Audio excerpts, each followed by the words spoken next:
I don't have companies sending me new products to review. So while I do sometimes buy and feature something that just came out, if it interests me, I'm not one of the many channels that tends to focus on the latest thing. And like a fair amount of the gear I featured, the Quilter 101 Reverb has been on the market for quite a while now.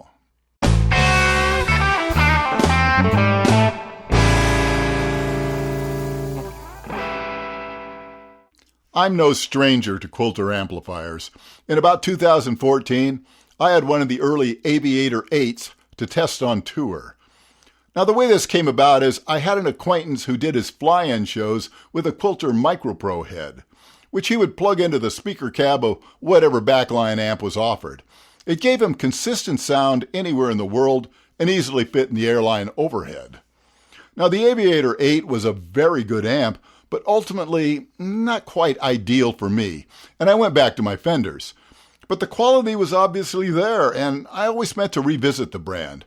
That in mind, I recently took a good look at the line and decided to check out a model that seemed to have most of what I need and nothing I don't. I'm a traditional blues player, so for me, simple is best. I don't require nor care for channel switching amps or amps with a huge array of options. Now remember, I grew up with blackface Fenders. I'm comfortable with amps where you just dial in a nice sound with a few basic controls, then focus on your performance. The 101 Reverb is a very small but fairly powerful solid-state head. It's rated at 50 watts and gets plenty loud for my use.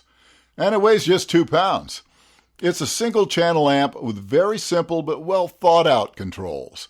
The bass and treble controls behave conventionally, giving you simple boost and cut, but the active mid control has a stronger effect on the overall character of the sound, altering the amp's personality by giving it more of a blackface character when turned down and moving it into almost Dumble territory as you crank it up. Now, this Quilter isn't a high-gain amp, but the gain control provides a very credible cranked amp vibe.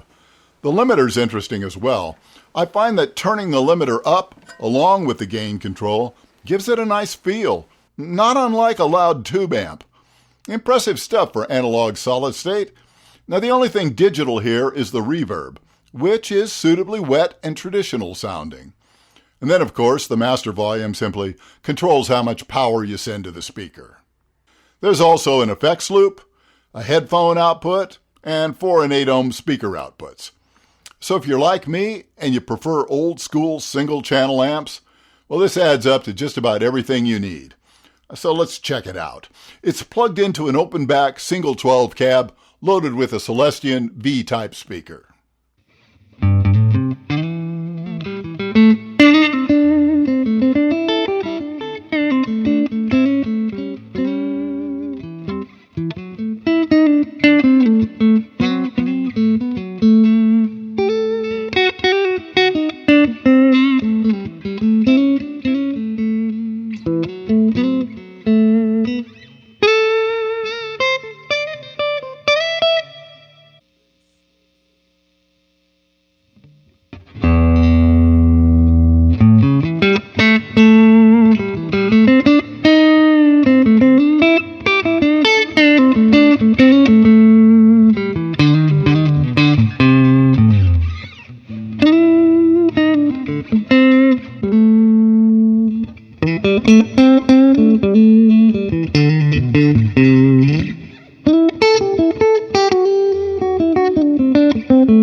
Well, I'd say it works well with all the electrics, single coils or humbuckers. So let's see how it responds to some pedals.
While some solid-state amps can make drive pedals sound hard and harsh, I'm hearing none of that here.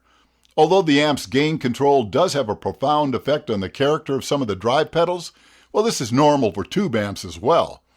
There are minor differences. For instance, the Klon clone, which I normally use mostly as a boost, doesn't have as strong an effect as it does with either a tube amp or the Fender Tone Master for that matter. In other words, I have to exaggerate the settings just a bit to get a similar result. But that's not a problem. It's just a matter of tweaking the pedal to fit the amp. Now there's a bit of that necessary with the Sweet Honey as well. On the other hand, the Cornerstone Gladio seems perfectly happy set the same as I use it with any other amp. Well, now it's not hard to see why these are popular, especially among working musicians. It's a solid, quality sound that won't break either the bank or the back. Now for music from jazz to blues to roots rock, you could easily show up with nothing more than the Quilter, a cab, your guitar, and a chord. And if classic rock is your thing, an average pedal board should enable you to cover most styles. Though I believe the company has other models probably more suitable to harder rock. In any case, if you're a hard-working player who needs a good-sounding rig that will probably be maintenance-free, these amps are well worth a look. But I would advise you don't try one model on one setting and give up. There really is a lot of variety here, and they all have that analog punch. Well, thanks so much for watching, and a special thanks to all who sent such kind words upon my recent return. I'm convinced I have some of the best viewers on YouTube.